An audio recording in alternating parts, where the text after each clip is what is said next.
እግዚአብሔር እኛን እንዲህ ያለን አለ መልአኩ ሲናገር፣ እነሆ አንድ ቋንቋ የሆነ ሕዝብ ግንብ ይሰራ ጀመር፣ ሁሉ ከእርሱ ፈጽሞ እንዳይጠፉ ኑ እንውረድ አለን ፈጣሪያችን እያለ ይናገራል። ስለዚህ አለን የሚለው መልአኩ ነው። አምላካችን እግዚአብሔር እኛን አለን አወር ጋድ ፈጣሪያችን ብሎ ነው ያስቀመጡት። ታርጋሚ ዮናታን አለን ያለው ምን ላይ ነው? ይቅርታ መጽሐፈ ኩፋሌ ምዕራፍ 10 ቁጥር 13 ላይ ኩፋሌ ምንጭ ሊሆን አይችልም። ኩፋሌ ከመጽሐፍ ቅዱስ ውጭ ነው። ኖ እሱን ነው እርሶም እኮ ከመጽሐፍ ቅዱስም ውጭ መስጠት ይችላሉ ከፈለጉም። ዘፍጥረት 10 ማን ነው 11:5 ላይ ችግር የለውም። ቆይ አንዴ ልጨርስና የኔ አባት አንዴ ቆይ። ምንጭ ሲጠቀስ አንድ ነገር ሲጠቀስ ሄርሜኔቲክስ አለ፣ የስነ አፈታት ጥናት አለ። ታርጋሚ ዮናታን ላይ ዘፍጥረት 11:7 ላይ ሲናገሩ ኢየሱስ ከመምጣቱ በፊት የነበረው ታርጋሚ ዮናታን ምን ይላል? ጌታ በፊቱ ለሚቆሙት መላእክት ኑ እንውረድ፣ አንዱ የአንዱን ቋንቋ እንዳይሰማው ቋንቋቸውን በዚያ እንደባልቀው አላቸው ይላል። ታርጋሚ ዮናታን ነው እንደዚህ አይነት ነገር የሚናገረው። መጽሐፈ ኩፋሌ ላይ አይቻለሁ ምዕራፍ 10 ቁጥር 10 ላይ ጁብሊ የሚባለው የአይሁዶች መጽሐፍ ላይ እንደሚናገረው ካምቱ ሌታስ ጎዳውን ኑና እንውረድ ብሎ አላቸው ይላል። ለመላእክት እንደሆነ ይሄኛው ሶርስ ሰጥቻለሁ። ላይቀበሉት ይችላሉ፣ ችግር የለውም። እኔ እንደ የሰጠሁት ምንድነው እንደ ኤቪደንስ ሳይሆን እንደ ኢንፎርሜሽን ነው የሰጠሁት፣ መረጃ ነው የሰጠሁት እንጂ ማስረጃ አይደለም የሰጠሁት። ቢያንስ የእርሶ መጽሐፍ ነው፣ በርደን ኦፍ ፕሩፉ የእርሶ መጽሐፍ ላይ ነው። ዘፍጥረት 11:5 ላይ ግን ኑ የሚለው ፈጣሪ ወልድና መንፈስ ቅዱስን ነው የሚል ቢብሊካልም ሶርስ የለም፣ ከአይሁዶችም ሶርስ የለም። ኤሊ የነበሩ ራሱ ኤሊ ቸርች የነበሩት አፖስቶሊክ ፋዘርስ ዘፍጥረት 11:5 እና 6ን ጠቅሰው አብ ለወልድና ለመንፈስ ቅዱስ ነው ኑ ያሉበት ማስረጃ የለም።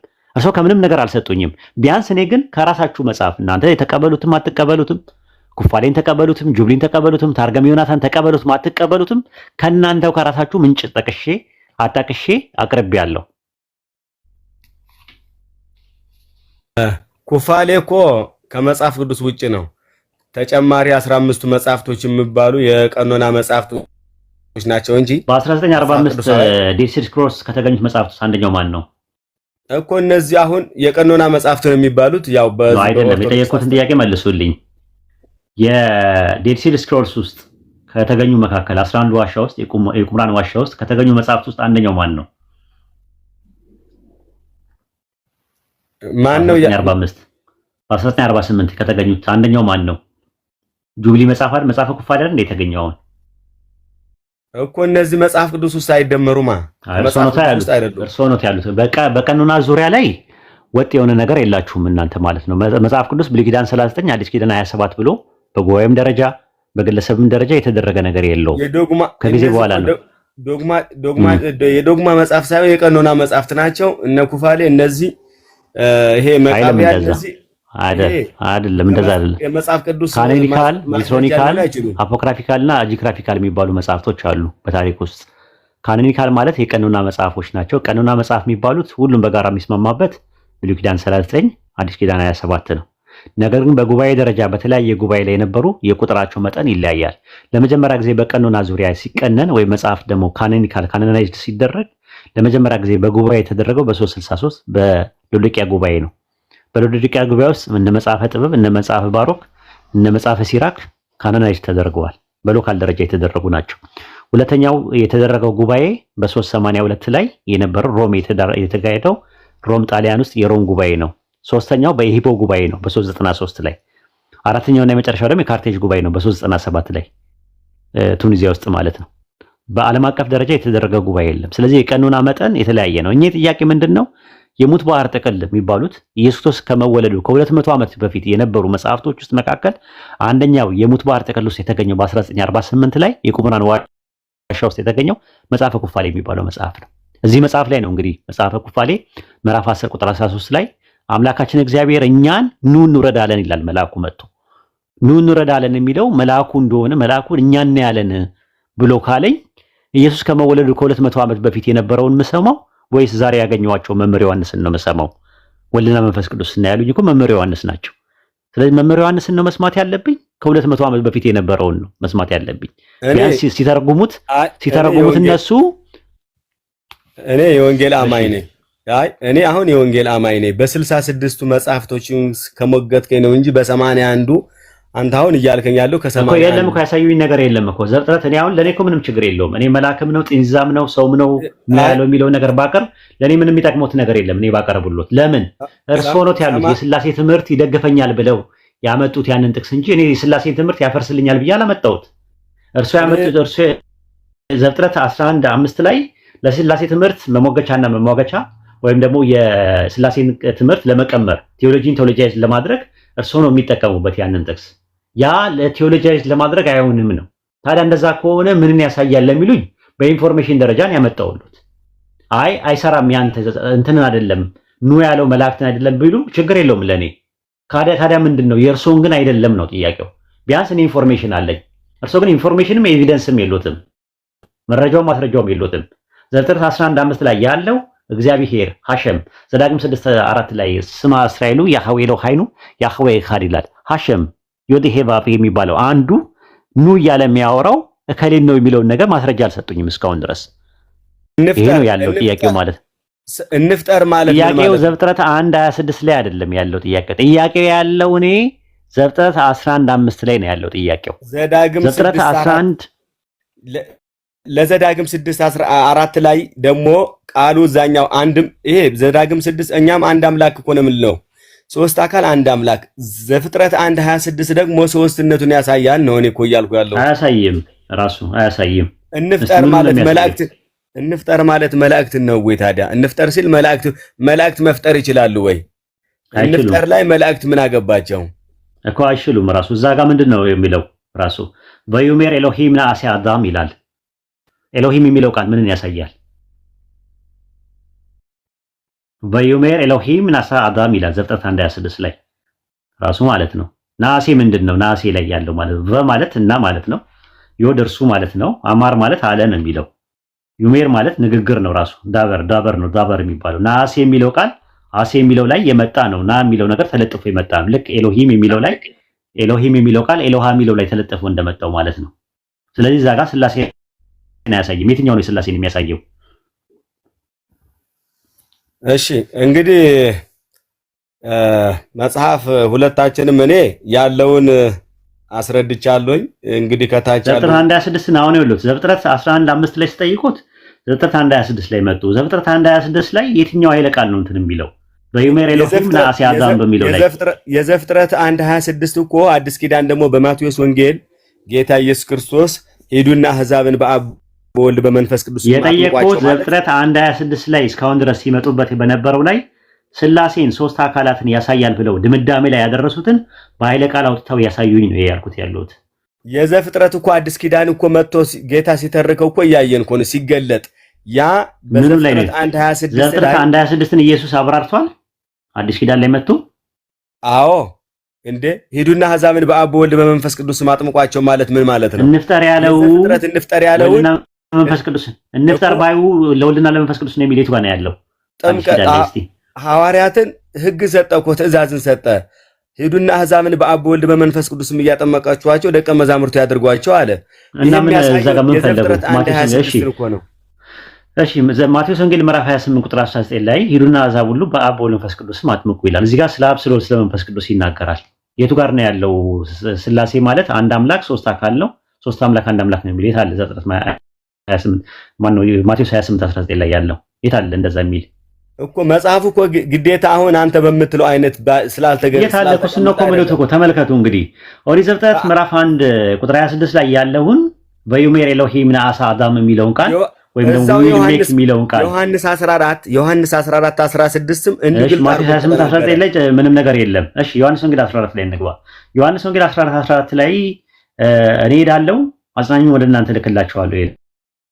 አብ ለዘላለም የሚሆነው ሌላ አጽናኝ ይሰጣችኋል አለ። ስለ አብ ስለ መንፈስ ቅዱስ ይናገራል። ጥያቄው እነዛ አብ ወልድ መንፈስ ቅዱስ አብ ወልድ መንፈስ ቅዱስ ባይብል ላይ አይናገርም አላልኩም። ጥያቄው ያለው አንዱ አምላክ ሶስት አካላት አሉት። እነዛ ሶስቱ አካላቶቹ አብ ወልድ መንፈስ ቅዱስ ናቸው የሚል የታለ ነው ጥያቄው። ዘፍጥረት 1:26 ለጠየቀው ጥያቄ፣ ማቴዎስ ወንጌል 28:19 ላይ ለጠየቀው ጥያቄ፣ ዮሐንስ ወንጌል 14:15 ላይ ያለው ጥቅስ የሚያሳየው ምንም አይነት እንትን የለውም። ስለ ዘፍጥረት አያወራም። ለምን እንደ ጌታ ኢየሱስ ምንድነው እያለ ያለው? አብ አባቱን ለመነ። ከዛ በኋላ አጽናኙ ይልክላችኋል አለ። አጽናኙ ደግሞ መንፈስ ቅዱስ ነው። አባቱ ማን ነው? አብ፣ እግዚአብሔር አብ ነው። አባቱ ማን ነው ሲሉት አብ እኮ አይሉኝም። አብ ማለት አባት ማለት ነው ትርጉሙ። አባቱ ማን ነው? ማን ነው? የወልድ አባት አብ። እንዴ የወልድ አባት አባት እኮ አይባልም እኮ። አባት ማለት ግዕዝ ነው። ወደ ግዕዝ ነው ያደረጉት። አብ ነው። አብ እኮ አብ ማለት አባት ማለት ነው። ያ አባት ማን ነው ነው የጠየቁት። አባት እኮ የግብር ስም ነው። የወልድ አባት ማን ነው ነው ያልኩት እኮ ራሱ ምንድነው ብዬ አይደለም የጠየቁት እኮ። አብ ማለት አባት ነው። ያ አባት ይኸውልህ አባት አሉኝ። ያ አባት ማን ነው? አባት የአባት አባት የሚባል የለም እንዴ። ያ አባት ማን ነው ነው ያልኩት እኮ። ያ አባት ማን ነው? አባት አሁን አባቶት ማን ነው ብዬ በጠይቁት እርሶን አባቴ አባት ነው ብላ አይሉኝም። መልሱ አባቴ ከሌ ከሆነ ደበላም ጨቡዴም ሊሉኝ ይችላሉ የራስዎትን። የዮሐንስ አባት ማን ነው ነው ጥያቄ። ኦኬ ቀለል አድርጉሎት። የእግዚአብሔር ልጅ ማን ነው በመጽሐፍ ቅዱስ ላይ? ኢየሱስ ክርስቶስ። ኢየሱስ ክርስቶስ ማለት ስለዚህ አባትየው ማን ነው? የኢየሱስ ክርስቶስ አባት ማን ነው? እግዚአብሔር አብ። እግዚአብሔር ነው አይደለ? የኢየሱስ ክርስቶስ አባት። አዎ እግዚአብሔር አብ። አዎ እግዚአብሔር የሚለው ምንነት ነው ወይስ ማንነት ነው? ማንነት ነው። ማንነት አይደለም ምንነት ነው። እግዚአብሔር ማለት ጋድ የሚለው ምንነት ነው አይደል? እንደ እርሱ አሁን ሰው ሲባል ምንነት ነው ወይስ ማንነት ነው? ምንነት ነው። እኔ ማን ነው ብዬ ነው የጠየቁት። ምንድነው አይደለም የጠየቁት። የኢየሱስ አባት ምንድነው ብዬ ብሎት እግዚአብሔር ነው ይሉኛል። የኢየሱስ አባት ማን ነው ነው ያልኩት የጠየቁት። ስለ ማንነት ነው የጠየቁት። ማን ነው? ማን ነው ማለት እኮ እግዚአብሔር አብ ነው እያልኩ እኮ ነው አባቱ። እግዚአብሔርም አብም ያልኩት የኔ ጥያቄ ጋር የሚመጣ አይደለም። አብ ማለት ግብር አይደል እንዴ? የግብር ስም አይደል እንዴ? አብ ማለት አብ አባት አወላዲ እኮ የግብር ስም ነው። አዎ አወላዲ ማለት ነው የግብር ስም ነው የጠየቁት። የግብር ስም አይደለም። ማን ነው ብዬ ስጠይቁት የተጸውዖ ስም ነው የጠየቁት። የአብ የተጸውዖ ስሙ ማን ነው ማለት? የተጸውዖ ስም ማለት ምን ማለት ነው? አባት ነው። ለምሳሌ የወልድ ስም ማን ነው? ወልድ ነው። ልጅ ነው። ወልድ ልጅ ነው። ተወላዲ። ወልድ ማለት እኮ አሁን ከግዕዝ ወደ አማርኛ ነው የተረጎሙልኝ። ትርጉሙን አይደለም የጠየቁት። ወልድ ማለት ምን ማለት ነው ብዬ በጠይቆት ኖሮ ወልድ ማለት ልጅ ነው ብሎ ይሉኛል። ወልድ ማን ነው ነው ብዬ ጥያቄ ያቀረብኩለት። ምንድነው አይደለም የጠየቁት። ማን ነው ወልድ? ማን ነው እንደ መጽሐፍ ቅዱስ? እግዚአብሔር። ወልድ ማን ነው ብዬ እኮ ነው የጠየቁት እኮ። የኔ አባት ስም የለውም ወልድ የሚባለው ኢንካርኔትድ የሆነው ከድንግል ማርያም የተወለደ ስሙ ማን በመልእክት ተጠራዋለሽ ነው ያለው ሉቃስ 1:31 ላይ። ኢየሱስ በስጋ የተገለጠበት ነው። ስለዚህ ስም አለው። ስለዚህ የተጸውዖ ስም አለው። ስለዚህ ያ ወልድ ማን ነው ብዬ ስሎት ኢየሱስ አሉኝ። አብ ደግሞ የሚባለው ማን ነው? ማን ነው ራሱ? የግብር ስም አልጠየቅኩትም። የግብር ስም ብጠይቆት ኖሮ አብ ብለው ይጠይቁኛል። ይሄ የግብር ስሙ አብ ወላድ የሚባለው በግብሩ መውለድ የሚችለው አብ የሚባለው ስሙ ማን ነው? ማን ነው እሱ ራሱ? ማን ነው ራሱ ማንነቱ? ግልጽ እኮ አይደለም ጥያቄ። ማን ነው ስትለኝ አባት ነው። ኦኬ ጥሩ። እግዚአብሔር ልጅ አለው እንደ መጽሐፍ ቅዱስ? ቀለል አድርጌ ልጠይቆት እስቲ እንዲገባኝ። እግዚአብሔር ይኸውልህ ልጅ አለው ወይ? ልጅ አለው ወይ? አለው። አይ ልጅ አለው ወይ ብዬ ነው የጠየቁት። ልጅ አለው። ልጁ ማን ነው? ልጁ ማን ነው? ልጁ ኢየሱስ። እግዚአብሔር አባት አለው? አባት አለው? በስጋ የተገለጠው እኮ ነው። ልጅ በስጋ የተገለጠው ኢየሱስ ክርስቶስ አባት። ያቄ እግዚአብሔር አባት አለው ወይ ነው የጠየቁት። የኔ አባት አንድ እግዚአብሔር ይኸውልህ ሶስት አካል እግዚአብሔር አባት አለው ወይ ብዬ ነው የጠየቁት። እግዚአብሔር ይኸውልህ የተጸውዖ ስም ነው። እግዚአብሔር ምንድን ነው? እግዚአብሔር ማለት እግዚአብሔር ግዕዝ እኮ ነው። እግዚአብሔር የሚለው እሱን አይደለም የጠየቁት እኮ። እኛ አሁን ስለምናወራው እግዚአብሔር አባት አለው ወይ ብዬ ጠየቁት። እግዚአብሔር የሚለው ግዕዝ ነው፣ አረብኛ ነው፣ አማርኛ ነው፣ በዕብራይስጥ ነው ብዬ አልጠየቅኩትም።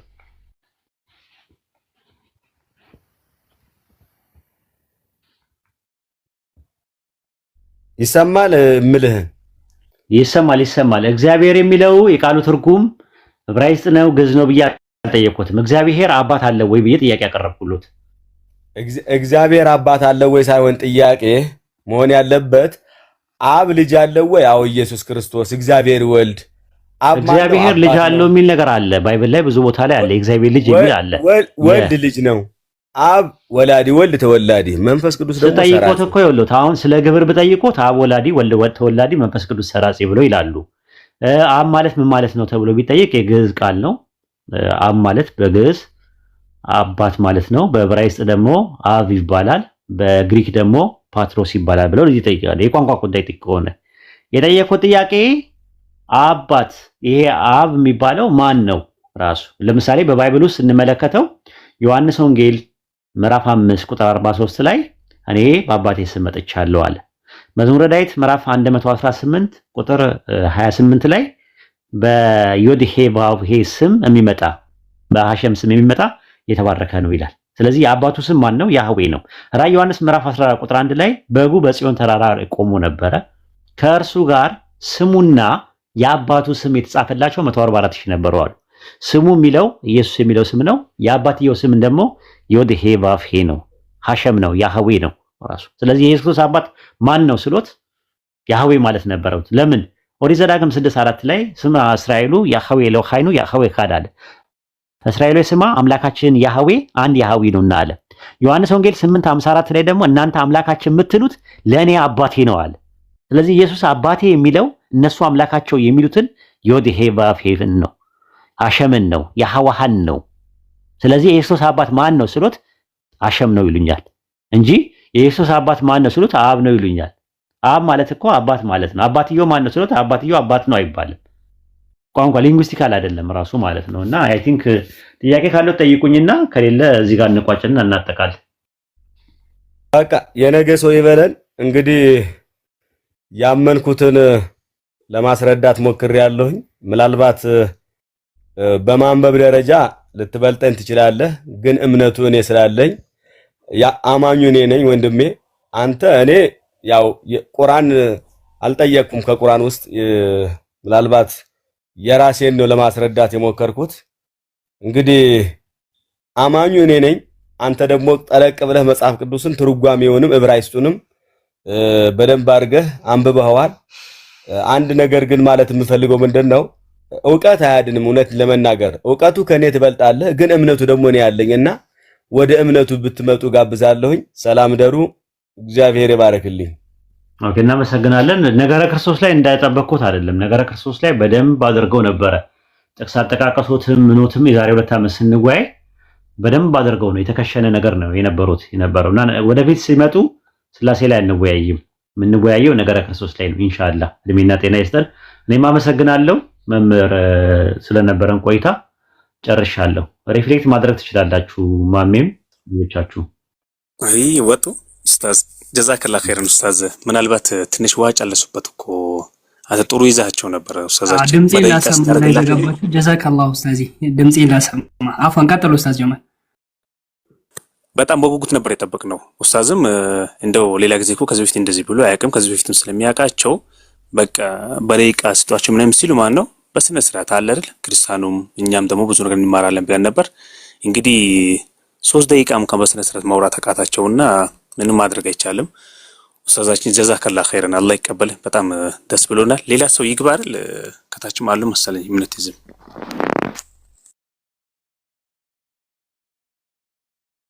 ስላሴን ዲፌንድ ማድረግ የሚችል ሰው ካለ ይግባ፣ ግን አይመስለኝም። እሳቸው የስላሴ አማኝ አይደሉም።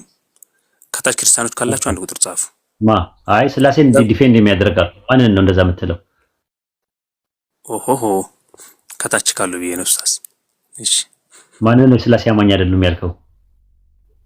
እምነትይዝም በስላሴ አያምነው። ከዚህ ውስጥ እኮ ምንድነው ወይ ሊያጠምቁን ነው ወይ ለእናሰልማቸው ጫፍ ላይ ነው ጉዳችን እንደሚፈለው ወይ ያጠምቁናል። ለእሳቸው ለማጥመቅ ነው የሚመጡት፣ እኛ ደግሞ ለማስለም ነው። እንግዲህ ይለይልናል አንድ ቀን ማለት ነው ኢንሻአላህ። እንዴት ናችሁ? ሰላም ብያለሁ። ሰላም ነው። እንዴት ነው? እግዚአብሔር ይመስገን። ጥምቀት የሚሉትን አጋጣሚ ዛሬ ጥምቀት የሚሉትንም አንስተው አንድ ቤት እንትን ብዬ ነበር። አንዳንዴ መጽሐፍ አሁን የኔ አባት ካህን ነው፣ ቄስ ነው፣ ሊቅ ነው። በኦርቶዶክስ ሃይማኖት አለ የተባለ ማለት የአቡነ መርቆሬዎስ የሞቱትም ጓደኛ ብቻ ሳይሆን እንትንም እንዲሆኑ ያደረገ አባት ነው። ግን በመጽሐፍ ቅዱስ ሁልጊዜ የኔ አባት የሚገርመው ወደ እኔ ነው የሚጠቁመው። በቃ መጽሐፍ ቅዱስ ላይ በጣም ያለኝ ትኩረት ያለኝ መውደድ በቃ ከሱ ውጪ ብዙ እውቀትም እንትን አለና ይገርማል። በቃ ብዙ ጊዜ ሌላ ነገር ሊያስተምረኝ ሲል አልፈልግም ነው የምለው። እና ምን ልላችሁ ነው አብዛኛው አሁን ቅድም መምሬ ካህን፣ ቄስ፣ ጳጳስ ምናምን ሌላ ትምህርትን የተማሩት ቤተ ክርስቲያኗ ወደ መጽሐፍ ቅዱስ ብትመጣ አምላክ አንድ እንደሆነ ቁጭ አድርጎ አስቀምጧል። በጣም እኔ እስከዛሬ አሁንም እናደዳለሁም አልናደድምም ማለት እስከዛሬ እድሜ ልኬን አለማወቄና ባለቀ ሰዓት ደግሞ አንድ አምላክ ማወቄ ለእኔ የሚደንቅ ነው።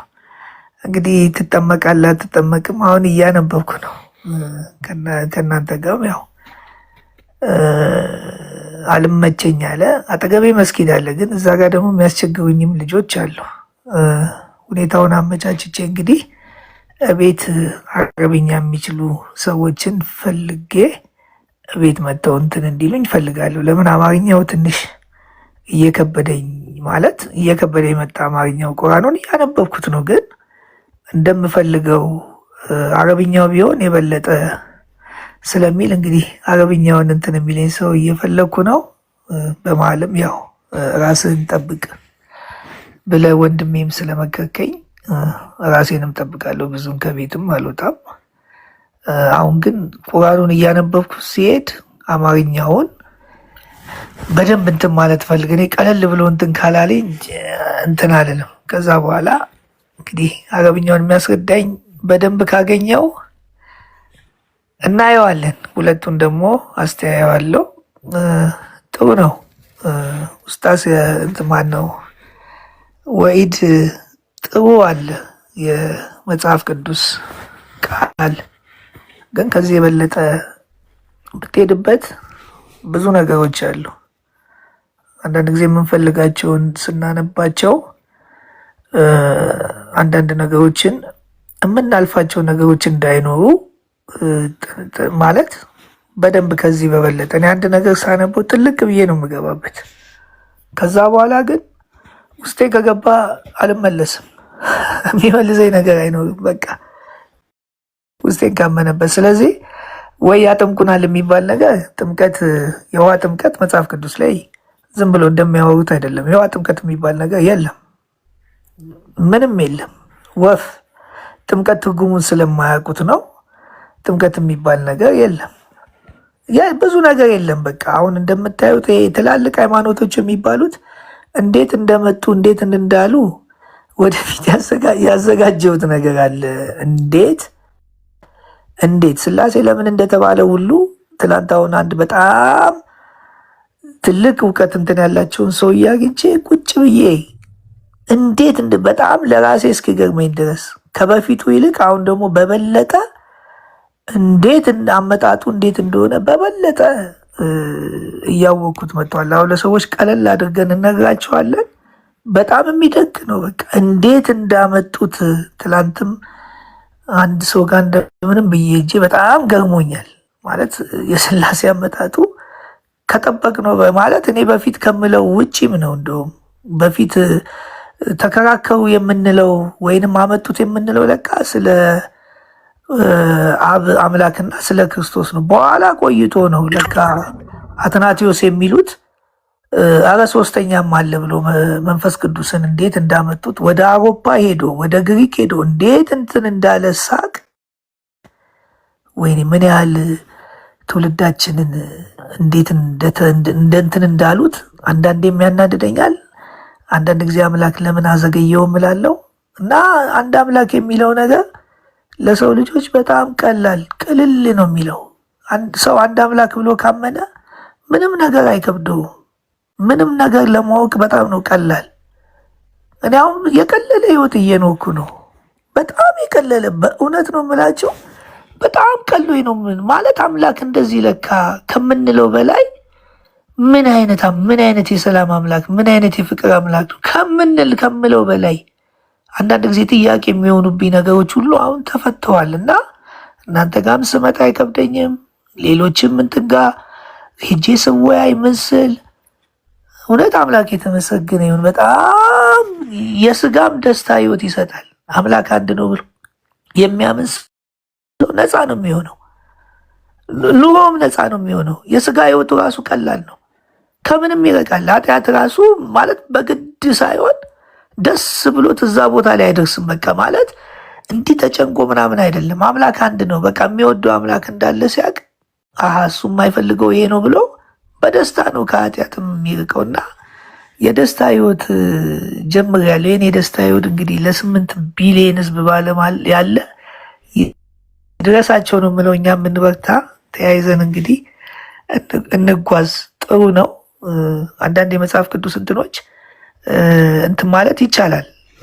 እኔንም አሁን ከዚህ በኋላ እየተጠያየቅን እየተወያየን እቀጥላለሁ እና አብዛኛው ስለማያነቡት ነው። ሰውየው የጠየቃቸው ጥያቄ ያልገባቸው አያነቡትም። በቃ አሁን አንድ ቪዲዮ ቆይ እልክልሃለሁ፣ በውስጥ እልክልህና በልጅነታችን ስላሴ አንተም ታውቀዋለህ። ስላሴ ስንት ነው? አንድም ሶስትም፣ በስም በአካል በግብር አብ ወልድ መንፈስ ቅዱስ፣ በስም አብ ወልድ መንፈስ ቅዱስ፣ በግብር አብ አባት ወልድ ልጅ መንፈስ ቅዱስ ሰራጺ፣ በአካል አብ ፍጹም አካል ፍጹም ገጽ ፍጹም መልክ አለው እያልን ስላልን ከልጅነት ስለሆነ አይለቅም፣ ቶሎ አይለቅም። እና ይሄን ይመስላል። ስላሴ ስንት ናቸው? አንድም ሶስትም፣ በስም አይለቅም እኮ በጣም መለኮት በአገዛዝ በመፍጠር ዓለም ማሳለፍ በስልጣን ምናምን ነገር የሚባለው ነው። ኤኒዌይ እኛና መነጋገር ያለብን እንባላለን። ስበል እናንተ መነጋገር ያለብን ከዚህ በኋላ በምንድን ነው መምህር?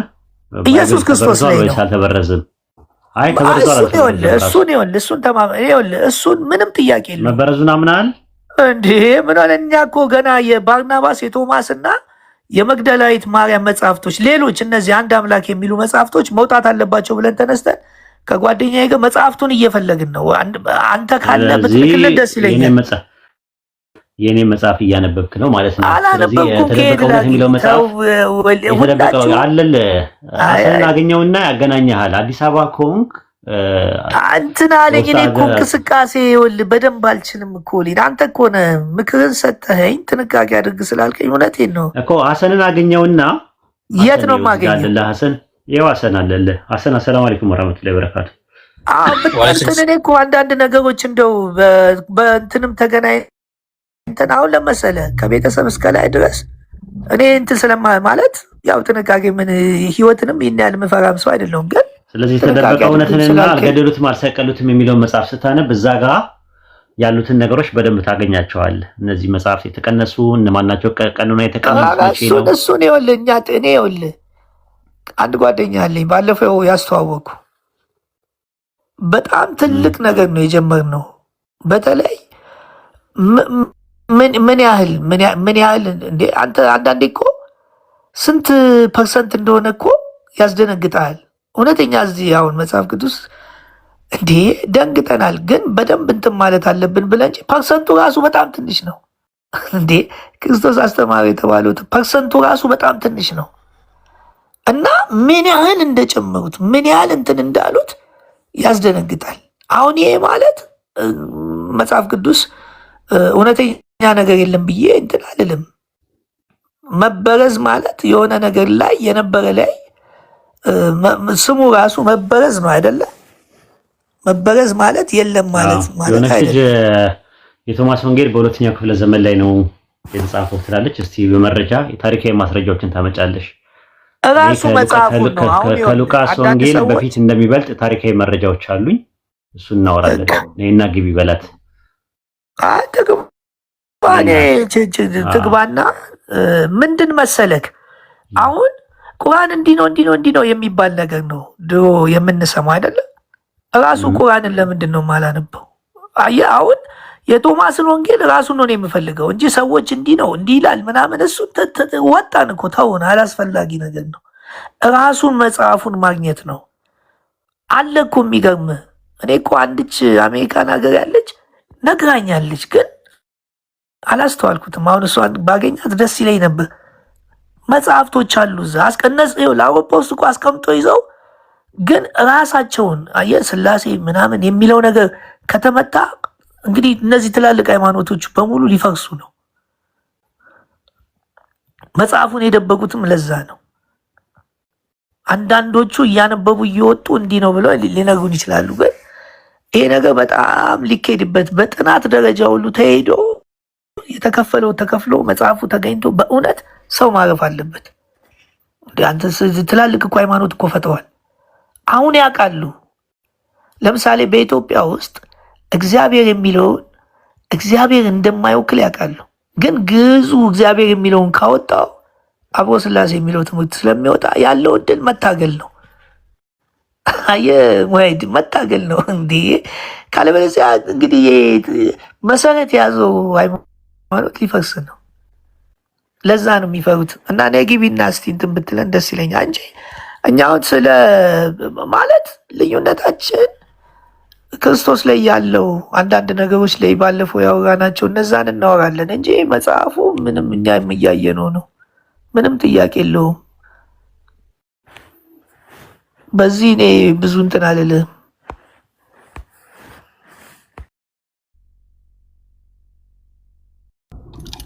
ሰላም አለይኩም ወራህመቱላሂ ወበረካቱ። ኡስታዝ ወአለይኩም ሰላም ወራህመቱላሂ ወበረካቱ። ከዛ በፊት ኡስታዝ ጀማል ቆይ ትንሽና እናስተዋውቀለ ቢያንስ ማለት ነው። ለኡስታዝ ጀማል የተሰጠው ፕሌጅ አለ።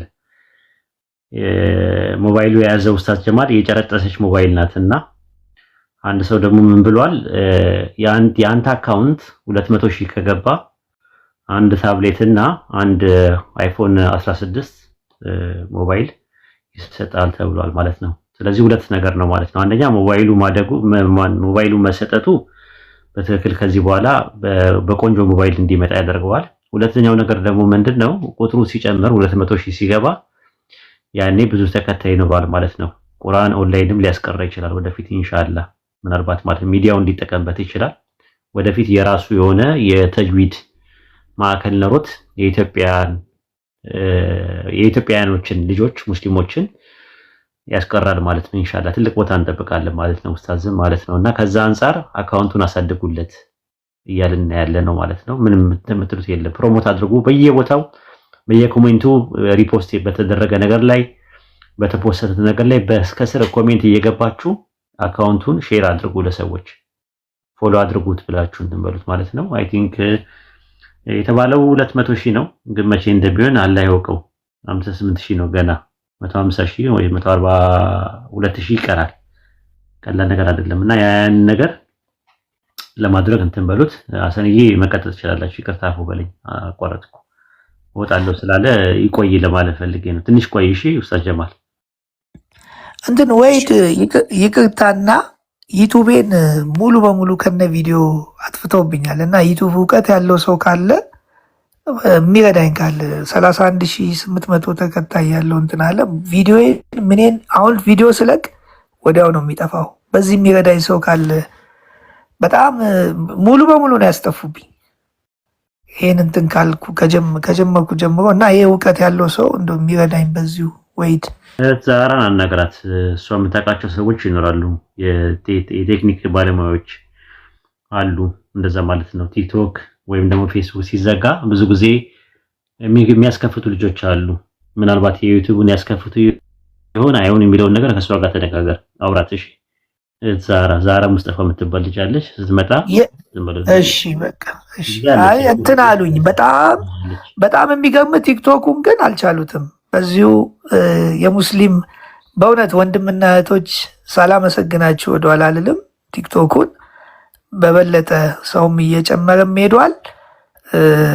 አንፎሎ ብሎ ወጥተው ነበር፣ ግን ከወጡት በላይ መጥቶልኝ ይሄ እኔ ሁልጊዜ የምተነፈስበትን ቦታ ሁልጊዜ እያመሰገንኩ ነው። በጣም በፍቅር እንትን ብላችሁኛል፣ አሸንፋችሁኛል። ይሄ በጣም ደስ የሚል ነው። እኔ በጣም ተደስቻለሁ። ዩቱቡን ግን በጣም ነው ያጠፉብኝ፣ ማለት ከአቅሜ በላይ ነው የሆነው። በቃ እና አላህ ያክብርልን። አንድ አምላክ ደግሞ እናንተን ከዚህ በላይ እንትን ይበላችሁ። ደስ ብሎኝ ሁልጊዜ በእናንተ ደስ ይለኛል።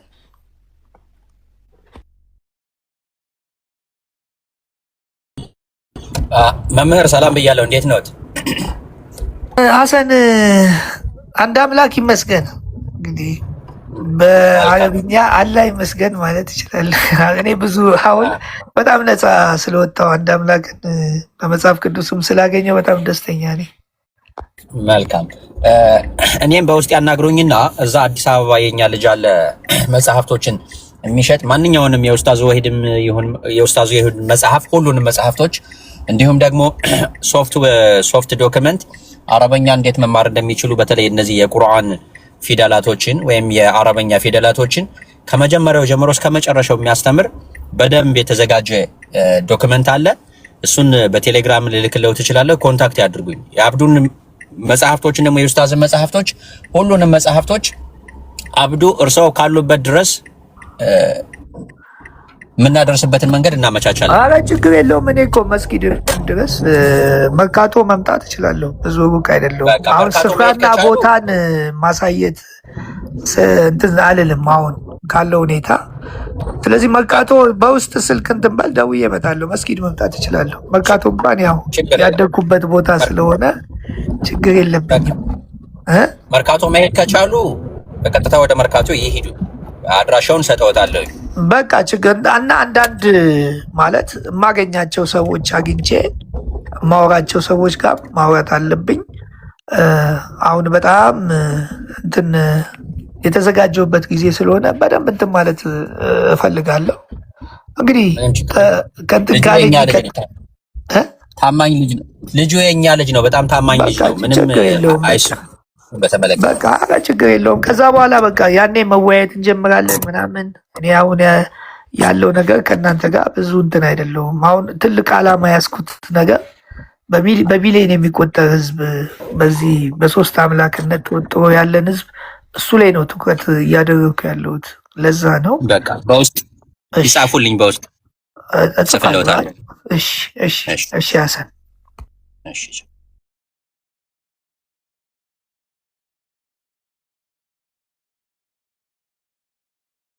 ኦልቢ አንድ ቁጥር ጻፍክ ነበር። አይቢ ሰላም አለይኩም ወራህመቱላሂ ኡስታድም ሰላም በለው እስኪ። ኡስታድ ሰላም አለይኩም አሰላሙ አለይኩም ወራህመቱላሂ ወበረካቱ። ሰላም ወራህመቱላሂ ወበረካቱ። አኺ ወልቤን የጠፋሰው ኡስታድ ሰላም ኖት? ማሻአላህ ሰላም ነኝ። እንኳን ደህና መጣ። እንኳን ለይነስ አወቃት። አዎ ብዙ ጠብቀን ነበረ፣ ግን ያው ከአንተ በኩል ብዙ ተምረናል ነው እንጂ ውይይት አይደለም። ኖርማሊ አልሐምዱሊላህ አላህ ያቆይልን። ለመመር በጣም ነበሩ የተወያዩት የዛሬ 2 ዓመት አስታውሳለሁ። እና በዛ አይምሮ ነው ውስጥ ያለው እና ስላሴ ቢብሊካል ነው ሲሉኝ የመጣልኝ በቃ ይጠቅሳሉ ያጣቀሳሉ ምናምን ብዬ ነበር ያሰብኳቸው የነበረው። ጸባያቸው ደስ ስለሚለኝ ነው ከሳቸው ከመውራት የፈለኩት እንጂ አይልክ ብቻ ምናምን የሚራገጡ ቢሆን ኖሮ እንትን አይደለም ነበረ። ግን ያው እንደምትመለከቷቸው ነው ጸባይ ያላቸው አንደኛ ነገር ማለት ነው። አሁን ተሐድሶ ውስጥ ገብተው ነው ኦርቶዶክስ ነበሩ መምህር ዮሐንስ። አሁን ተሐድሶ ገብተው ነው ኩፋሌን ስጠቅስላቸው ኩፋሌን አልቀበልም ያሉት ተሐድሶ ስለገቡ ነው። ወደ ፕሮቴስታንት ነው። ያው አይታችሁ ከሆነ ቀሚስ ምናምን ይለብሳሉ፣ ጺም አላቸው ሁላ ልክ እንደ ኦርቶዶክስ ነው ስትያቸው። ተሐድሶ ማለት ምን ማለት ነው ሲባል ኦርቶዶክስ ተሐድሶ ማለት በኦርቶዶክስ ማሊያ ለፕሮቴስታንት የሚጫወት ማለት ነው። እንደዛ ውስጥ ናቸው እሳቸው ያሉት ማለት ነው። ኤኒዌይ እኛ የፐርሰናሊ ስለሆነ አይመለከተንም ማለት ነው። ፐርሰናሊ አታክ ማድረግ ስለማይፈቀድ ማለት ነው፣ ከስነ አመክንዮ አንፃር ማለት ነው። እና ከዛ አንፃር ነው ኦልቤ ማሻአላህ ብዙ ነገር ነው የተማርነው። ያው እኛ እሳቸው ግን ብላ ተብሎ ሲሰጣቸው አልበላን እያሉ አንተ ደግሞ እሺ እኔ በተራዬ ሲል ደግሞ አትብላ። እንደዛ አይነት ነገር ጨዋታው ነው የተጫወተው። ኖርማሊ ብዙ ነገር ነው ያው ታሪክ ነው የተደገመው። ባለፈው በኦርቶዶክስ ዛሬ ደግሞ በፕሮቴስታንት ኦኬ ማን ነው በእሳቸው ማለት እንደዛ እንኳን እንትን አይደለም ማለት ነው። የስላሴ ትምህርት ላይ ብዙ ጊዜ የተለያየ ፋላሲዎች ይሰራል። የምንጭ ስህተት ለምሳሌ ጄኔቲክ ፋላሲ ተጠቅመዋል። ዘጠኝ 11:5 ላይ ያለው የሚሰራው ወልድና መንፈስ ቅዱስን ነው የሚያመለክተው ብለው የምንጭ ስህተት ተጸጽ አድርገዋል። ጄኔቲክ ፋላሲ ይባላል ማለት ነው። እንደዚህ ነገሮች አሉ። የሆነ ሰዓት ላይ ደግሞ ስጠይቃቸው ገልብጠው ነው የጠየቁኝ እኔ ማለት ነው። ገልብጠው ይሄ እንትን አይተህ ከሆነ የሚገለብጡ ሰዎች አሉ። የሚገለብጡ ሰዎች ምን የሆነ ነገር ስጠይቃቸው ገልብጠው አንተኑ ይጠይቀዋል። እንዲህ አይነት ነገሮች አሉ። ይሄ ራሱን የቻለ ፋላሲ ነው ራሱ ማለት ነው። ራሳቸው ምንድነው የሚባለው አንድ የሚባል ነገር አለው። የተለያየ ሎጂኮች አሉና በርደን ኦፍ ፕሩፍ ፋላሲ ይባላል ይሄኛው ማለት ነው። ፋላሲው አንተ ላይ ወደ አንተ ገልብጠው ይጠይቀዋል። ታዲያ አንተ ምን ማለት ነው ይሏል ሲያስቀይሱ ማለት ነው። ሌላ ደግሞ ሌሎችም እንትን አሉ። የራሱ የአጣብቂኝ ሲገቡ ፐርሰናል አታክ ይባላል። ፋላሲ ኦፍ አዶሚንስ የሚባል ይጠቀማሉ። አንዳንዶቹ ማለት ነው። እንግዲህ ማለት ነው የፈልስ ኢኩቫለንስ ፋላሲ የሚባላል የተለያየ ፋላሲዎች ነው የሚጠቀሙት። ዩቲዩብ ፋላሲ ማለት ልከክልኝ ጸጽ ማለት ነው። እንደዛ ከሆነ አንተ ጋር ማለ አይነት ነገር ምናምን ርዕስ የማስቀየስ ጸጽ አለ። አሁን ዘፍጥረት 11:5 ስጠይቃቸው ዘፍጥረት 1:26 ይላሉ። ይሄ ምን ይባላል? ሬድ ሄሪንግ ፋላሲ ይባላል። ራሱ ርዕስ የማስቀየስ ጸጽ የሚባል ማለት ነው። እና እንትን ነው ኢንፎርማል ፋላሲ ነው እየተጠቀሙ ያሉት። መደበኛ ጸጽ የሚባለው ማለት ፎርማል ኢንፎርማል ምናምን የሚባሉ አሉ በሎጂክ እና ከዛ አንፃር ነው ያለው። ይሄ ነበር ጥሩ ጊዜ ነበረን። አይ ቲንክ ብዙ አወራው አፉ በሉኝ። በቃ ሚውት አድርጌ ካሁን በኋላ እቀመጣለሁ ኢንሻአላህ። እሺ ኡስታዝ ጀዛኩሙላህ። ግን እኔ ለእምነትዬ ነው መሰለኝ እንትኑ ፕሮፋይሉ የሚለው ለእሳቸው ግን እምነት ይዞ ከሆነ ይብቃቸው። እሺ ሰው መሰላችሁ ማለት ሐሳብ ነው እንዲሁ ሐሳብ ነው ኡስታዝ ሐሳብ ይቻላል። አረ ችግር የለውም ጀማል፣ እኔ ችግር የለውም እኮ ጥያቄም እኮ አስተናግዳለሁ።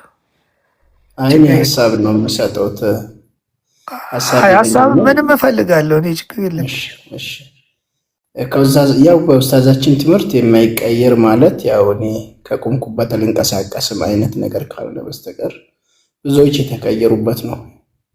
በተለይ በኡስታዝ ዋሂድ ማለት ነው አላህ ያቆይልን። ግን እኔ የምለው አሁን ከተነጋገር ነው ራሱ ብዙ ደቂቃዎች አልፏል፣ 1 ሰዓት አካባቢ። ግን እኔ ራሴ መናገር ከጀመርኩኝ በዚህ ደቂቃዎች ወደ ሞት ነው የቀረብነው ወይስ ከሞት ነው የራቅ ነው የሚለው ትልቁ ጥያቄ ቢያደርጉ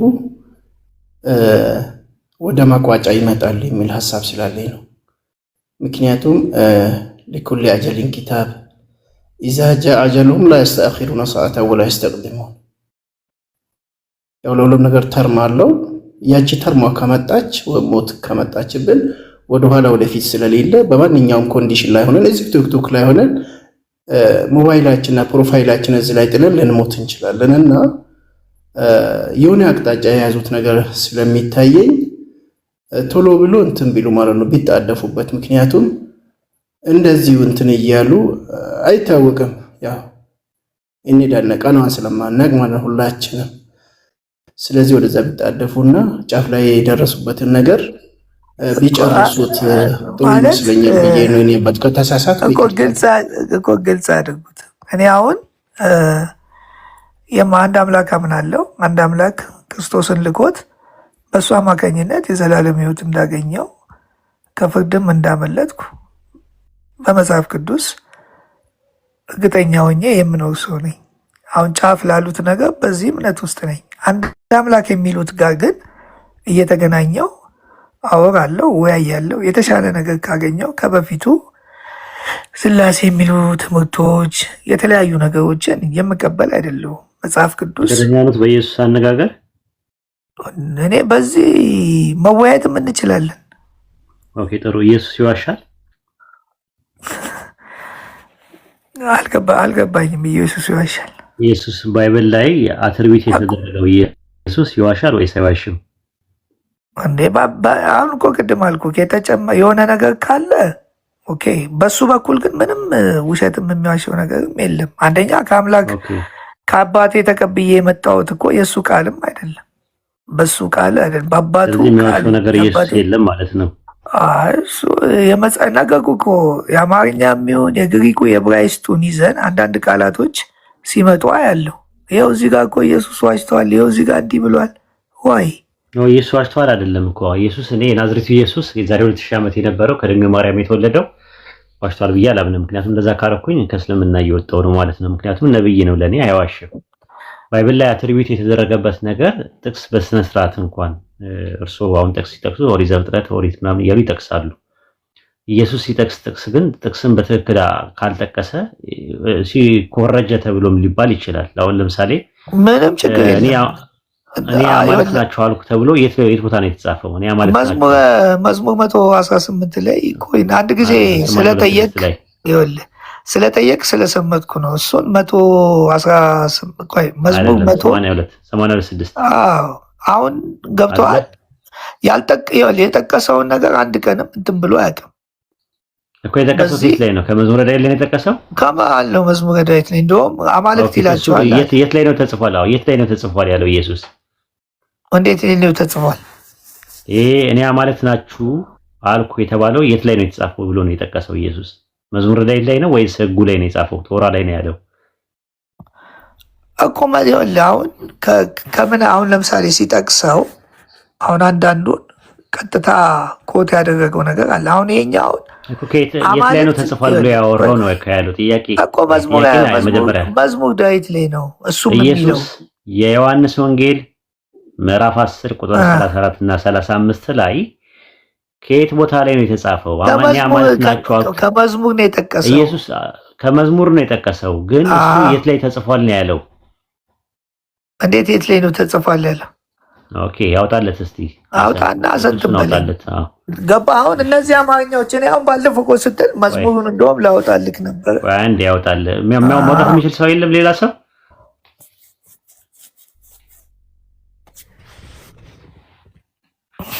ማውጣት የሚችል ሰዎች የሉ? ዛሬ ላይ የላችሁ? አሁን እስከዛ ዋናው አሁን ለምሳሌ ወይድ አንብበው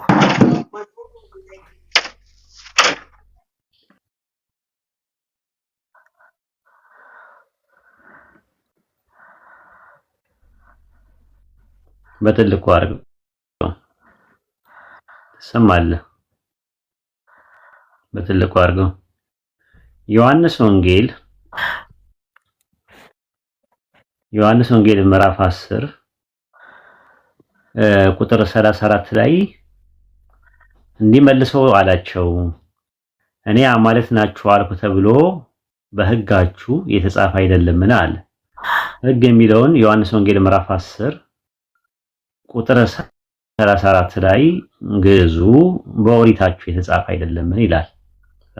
ወይ ቤሎ ወአንሳ እግዚእ ክርስቶስ ወይ ቤሎ አኮኑ ጽሑፍ ውስተ ኦሪትክሙ ይላል። የዕብራይስጡ በቶራ ላይ ይላል፣ በአረብኛው ደግሞ በተውራት ላይ ይላል፣ በቶራህ ላይ ይላል፣ የአረብኛው ይላል፣ በግሪከኛው ደግሞ ናሙስ ይለዋል። ናሙስ የሚባሉት ወይም ቶራህ የሚባለው ወይም ደግሞ ተውራት የሚለው ወይም ኦሪት የሚባለው ፔንታተች ብቻ ናቸው። 5 መጽሐፍት ናቸው። ኦሪት ዘፍጥረት፣ ኦሪት ዘጸአት፣ ኦሪት ዘሌዋውያን፣ ኦሪት ዘኍልቍ፣ ኦሪት ዘዳግምና ኦሪት ዘሌዋውያን 5 ናቸው። ኦሪት ዘፍጥረት፣ ኦሪት ዘሌዋውያን፣ ኦሪት ዘጸአት፣ ኦሪት ዘሌዋውያን፣ ኦሪት ዘኍልቍና ኦሪት ዘዳግም እነዚህ 5 ናቸው። 5ቱ ላይም እኔ አማልክት ናችሁ የሚል አለ። ይኸውልህ አሁን በደንብ ግዕዙ ምንድን ነው አለ? ኦሪት ነው አለ አይደል? አማርኛው ሕግ ይለዋል። ገባ? ግሪኩም እንደዛው። አሁን ይሄ እሱ እንደጠቀሰው የጠቀሰው ስፍራ አለ መዝሙረ ዳዊት ላይ ነው የጠየቁት ጥያቄ። በምናችሁ ነው ተጽፏል ያለው? ይሄንን እኮ ነው አሁን እኮ እያወራን ኢየሱስ ዋሽተዋል እንዳትል፣ ኢየሱስ ዋሽተዋል እንዳትል። አሁን አማርኛው ላይ ግዕዙ ላይ ዋሽተዋል አይደለም እኮ። አዎ ካልዋሸ የተወሰነበት ወስፍ እንግሊዘኛውም ሌላ ሊል ይችላል። እንደዛ አይደለም ጥያቄው። ሌላ የተለያየ ነገር አላሉም። ሁሉም በአንድ በወጥነት በሕጋችሁ ብሎ ነው ያስቀመጡት። በቶራ መጽሐፍ ቅዱስ አሁን አንተ ሕጉ ብለህ የሙሴን ሕግ ነው አይደለ? ሕግ ብለህ ልትወስዶ የፈለገው እንደዛ ነው አይደል? ለአብርሃም የተሰጠው የትእዛዝ ሕግ አለ፣ ለአዳምም የተሰጠው አይደለም። መዝሙረ ዳዊት የሕግ መጽሐፍ አይደለም። ራሱ ኢየሱስ 600 ትእዛዛትም አለ አይደለም። እሱም 616 ያለው ሚሽና ላይ ነው ያለው። ሉቃስ ወንጌል ምዕራፍ 24 ላይ ቆይ አንዴ ወሊድ እንዲናድግ አንተ ማለት እኮ አንተ መጽሐፉን እኔም የምትነግረኝ ከሆነ እንዴት ነው ታዲያ? እኔ መጽሐፉን ደግሞ እኔም እኮ መናገር አለብኝ አይደል? ወሊድ ይናገራሉ። ድሉን ሰጥተው ሉቃስ ወንጌል ምዕራፍ 24 ቆይ አንዴ አሁን እኔ ቁርአንን መናገር አልችልም። እንደ በፊቱ በሆነ እቀባጥር ነበር። አሁን ስለማላውቀው አሁን የምጠይቀው ጥያቄ አሁን ነጥቡን አንተ ነው ያልከው። አሁን እኮ አንተ ሕጉን ወሰንከው። ሕጉ ምን አልክ? የሙሴ ብቻ ነው አልከኝ። አይ እንደዛ አይደለም አልኩ። ቆይ ላሳየት ኦኬ ላሳይ ልበላ የሚቀለው አሳየኝ ስትል ነው ስላልከኝ የሉቃስ ወንጌል እንደዛ አንዴ አይደራረቡ። አንድ ሰከንድ ስጡኝ። የሉቃስ ወንጌል ምዕራፍ 24 ቁጥር 44 ላይ እርሱም ከእናንተ ጋር ሳለው በሕግ በነቢያትና በመዝሙራት ስለኔ ተጻፈዋል። ሕግ የተባለው ማን ነው? ነቢያት የተባለው ማን ነው? መዝሙር የተባለው ማን ነው ሲባል ሶስቱም የተለያየ መጽሐፍቶች ናቸው። ህግ መዝሙረ ዳዊት ህግ አይባልም፣ ማምጣት አይቻልም። ቶራ አይባልም። ቶራ ሌላ መጽሐፍ ነው፣ ህግ ሌላ መጽሐፍ ነው፣ መዝሙር ሌላ መጽሐፍ ላይ ነው። መዝሙረ ዳዊት ምዕራፍ 82 ቁጥር 6 ላይ ያለው ጥቅስ በመዝሙረ ዳዊት ላይ ነው ያለው። ኢየሱስ ግን በህጋችሁ ተጽፏል ነው ያለው። በቶራችሁ ተጽፏል፣ ኦሪትክሙ ነው የሚለው ግዕዙ፣ በኦሪት ተጽፏል ነው የሚለው። ስለዚህ ኦሪትና መዝሙረ ዳዊት ሁለት የተለያዩ ነገሮች ናቸው። ይህንን መልሱልኝ፣ ይኸው እንድታወሩ እኮ አሁን ህግ ለሙሴ ተሰጥቶ ነበር ሲል እግዚአብሔር ከዛ በፊት ያስቀመጠው ህግና ትእዛዝ የለም ማለት አይደለም። መጽሐፉ ራሱ ሙሉ መጽሐፉ የእግዚአብሔር የትእዛዙ ህግ ነው። መጽሐፉ ኢየሱስ ክርስቶስንም ራሱ ትእዛዝ ነው። በሱ ማመን ህግ ነው። በሱ ካላመንክ የዘላለም ህይወት አይሰጥህም። እዚህ ጋር የጠቀሰበት ምክንያት አለ እንጂ መጽሐፉ ራሱ የእግዚአብሔር የህጉ ቃል ነው። አስርቱ ትእዛዛት ደግሞ መዝሙረ ዳዊት ህግ እንደሆነ የህግ መጽሐፍ እንደሆነ ማስረጃ ስጡኝ ያልኩት የህግ መጽሐፉን እኮ ነው ማለት ሙሉ መጽሐፉ የእግዚአብሔር የትእዛዝ ህግ ነው አይደለም። መዝሙረ ዳዊት የህግ መጽሐፍ የለም እኮ ይኸውልህ፣ እንትኑን እንኳን እሱ አይደለም አዲስ ኪዳን ራሱ ኢየሱስ ክርስቶስን እንደ ህግ ነው የሰጠን። አይደለም እንደዛ አይደለም። እኔ የጠየኩት ጥያቄ መዝሙረ ዳዊት የህግ መጽሐፍ እንደሆነ ማስረጃ ስጡኝ ያልኩት ሙሉ መጽሐፍ ቅዱሱን እኮ ነው። ሙሉ መጽሐፍ ቅዱሱ ራሱ የትእዛዝ መጽሐፍ ነው አይደለም። ይኸውልህ ይሄ መጽሐፍን እኮ አለመቀበል ራሱ አንደኛው ህግ እኮ ነው። መጽሐፉን እንድንቀበለው ነው ከሌሎች ክርስቲያኖች አሁን የተሻለ ሙግት አላየሁበትም። እርሶ እንደው ያቀሰው ከሆኑ መጽሐፉ የትንቢትም አለው። ትንቢቱም የትእዛዝ ህግ ነው። አሁን ህግ ሲባል አይባልም። መጽሐፉ ሙሉ የአምላካችን ለምሳሌ ለአዳምና ሔዋን የሰጠው እኮ ትእዛዝ አለ። ከክርስቲያኖች የተሻለ ነገር አላገኘውም። የምር ለመናገር ለማውራትም አፕሮች ያለበት ነገር አይደለም። ምክንያቱም አሁን ምንድነው እሺ በቃ ሌላ ጊዜ እናድርገው። በቃ እንደዛ ነው ሌላ ጊዜ ሳይሆን ይሄንን ነገር እንጨርስ። አሁን ህግ የሚለው ነገር በጨበጣ ነው በውይይት አድርገን ነው በጨበጣ ነው እንትን የሚሉት ነገር አላገኘሁም። ለምን መሰለህ እኔም አጠቃላይ ነው እኔም ማውራት ሰዎች በእንደዚህ አይነት መልኩ ተወያይተው ይሆናል። ወሊድ ኖ አይደለም። እኔ የጠየኩት ጥያቄ በቀላሉ የጠየኩት እያልኩኝ እንትን እያልኩኝ ያሉት ጥያቄው ቀላል ነው። መዝሙረ ዳዊት ቶራ ወይም ደግሞ ህግ እንደተባለ የሚያሳይ ማስረጃ አምጡ ስለዚህ አጠቃላይ ሁሉ ነገር ህግ ነው አሉ። ህግ በሙሴ በኩል ተሰጥቷል ነው የሚለው መጽሐፉ ላይ እኮ ያኛው ህግ የአስርቱ ትእዛዛት ህግና የህገ ልቦና የሚባልም እኮ አለ። እንደዛ ከሆነ አንድ ክርስቲያን ወደ ዩኒታሪያን ማምጣት አይችሉም። ድንገሮት በእንደዚህ አይነት አቋም ይቅርታ አድርጉልኝና እኔ መጽሐፍ ቅዱስን የማምንበት ነገር አለ። እኔ አሁን ክርስቲያን ምናምን አይደለም። እኔ ክርስቲያንም አይደለሁም አምላክን ማምን እንጂ ሰዎች የሰየሙኝ ክርስቲያን አይደለሁም። እኔ ክርስቲያን የሚባል ሃይማኖትና እሺ ቀለል ላድርገው። እሺ እንትኑን ቀለል ላድርገው። ከበድም አድርገው። ለምን መሰለህ ይኸውልህ አሁን አንተ ልክ ነው። አስርቱ ትእዛዛት ነው ህግ አልክ እንዴ? 600 ትእዛዝም እኮ አለ። 600 ትእዛዝ ህግ እንዲያድርግ ተብሎም የተሰጣለ። በቃ አሁን ተውትና አንድ ነገር ላይ ብቻ ክችች እንዳንል ያው እንዳይሰለች አንደኛ አሁን ዋናው ቅድም መሰለ እሳቸው አንስተው ማናቸው የመጡት ወይ ኧረ ወደዚህ እንምጣ፣ ወደ ነጥባችን እንምጣ። እኮ ወደ ዘላለም ህይወት ነው ዋናው እኮ እሳቸው ጊዜ የለም እኮ ልጠይቆት። ኢየሱስ አልዋሸም እኮ ነው። አሁን እዛ ላይ እንትን አልጨረስኩም እኮ ወዴት ነው የሚሄዱት?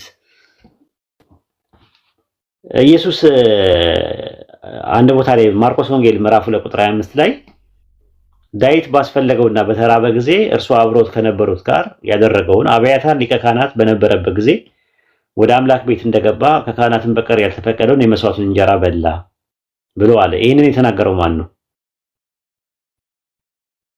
እንትን እናድርግ በቃ እኔ አሁን ፕሮግራም አድርግና በዚህ ጉዳይ እንወያይ። እንጨርስ አንዴ። በዚህ ጉዳይ ብለን እንበል እንደዛ ፕሮግራም እናድርግ።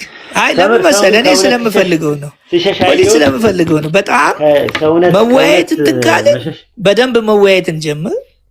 እንትን አድርገውና ቀለል አድርጌ ነው የጠየኩት። ኧረ ግድ የለም እኔ ለምን መሰለህ እንደዚህ አይነት ውይይት ድንገትም እንትን አልልም። መወያየት ከሆነ በደንብ ነው የምወያየው። ከተወያየው እነዚህ ጥያቄዎች ለእኔ በጣም ለአንተ ልክ ነው፣ ለእኔ ግን ከሙስሊሞች ጋር መወያየት ይቅርቦት። ኧረ እኔ በመጽሐፍ ቅዱስ ከሆነ እኔ ችግር የለብኝም። ግን እንዲሁ ዝም ብሎ ጥያቄና መልስ መማማር ምናምን እኔ እንደዚህ ተመድቦ እንትን ማለት እችላለሁ። በእንትን ከሆነ እንማማር እኔ ተይዞ በመጽሐፍ ቅዱስ ከተመጣ ምንም ችግር የለብኝም። ፕሮግራም ተይዞ መወያየት እችላለሁ። ውይይት እንኳን ራሱ ማለት ነው። እንደዛ አትገምተኝ። አሁንም እኔ ራሴን ያልገለጽኩባቸው ነገሮችም ስላሉ መገመቱ የለውም። እንደዛ እንዳትገምተኝ። ይሄ የያዙት ባይብል እርሶ ያዙት አሁን እጅ ላይ ያለው መጽሐፍ 1954 ነው 1980 ሌላ መጽሐፍ ይዣለሁ እኔ የዕብራይስጡ የምኑ ከአረማዊ ከግሪክ ከዕብራይስጥ ቀጥታ ከነንትኑ እንትን ያለ ስላለኝ እኔ በዚህኛውም አልጠቀምም።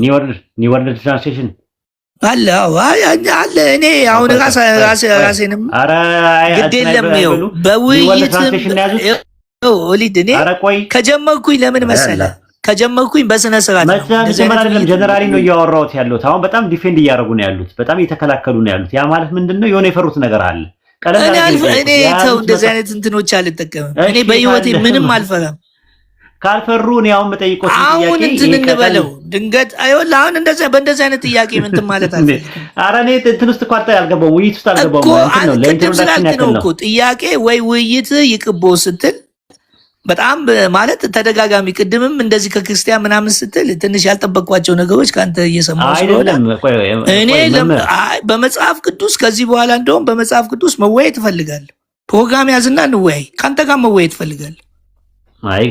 እኔ ከእርሶ ጋር አልወያይም እኮ ሌላ ሰው መድብና ይወያይ። በጣም በቃ ሌላ ሰው ማንም ሙስሊም ከእርሶ ጋር አይወያይም። እመኑኝ እኛ እንወያይም እኮ ማንወያይበት ምክንያት አለን የራሳችን። ቆይ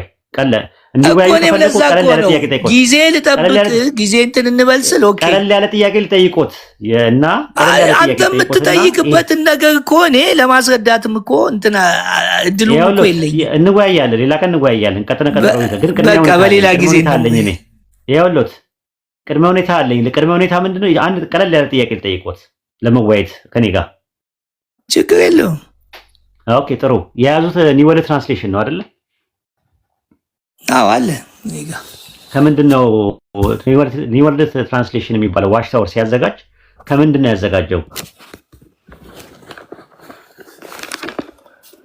ሲተረጉመው ኒው ወርልድ ትራንስሌሽን ወይም አዲስ የዓለም ትርጉም ሲተረጉም ከምንድን ነው አሁን እነሱ ከነሱ ጋር የሱን ብቻ አይደለም። ከምንድን ነው የተረጎሙት? አሁን ጥያቄ ነው ያጠየቁት። ከምንድን ነው የተረጎሙት አሉ። አሁን ሲያወሩ እነሱ ከምንድን ነው የተረጎሙት አሉኝ።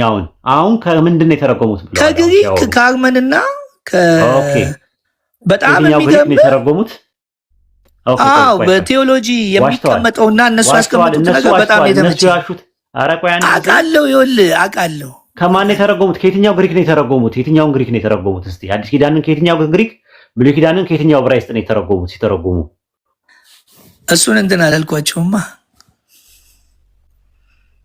ግን ካለው መጽሐፍ በጣም የተመቸኝ መጽሐፍ ነው። እዛ ውስጥም ያየሁት ነው ያለው። ግን ከየትኛው ዕብራይስጥና ከየትኛው ግሪክ ነው ከየትኛው አረማይስጥ ነው የተረጎመው?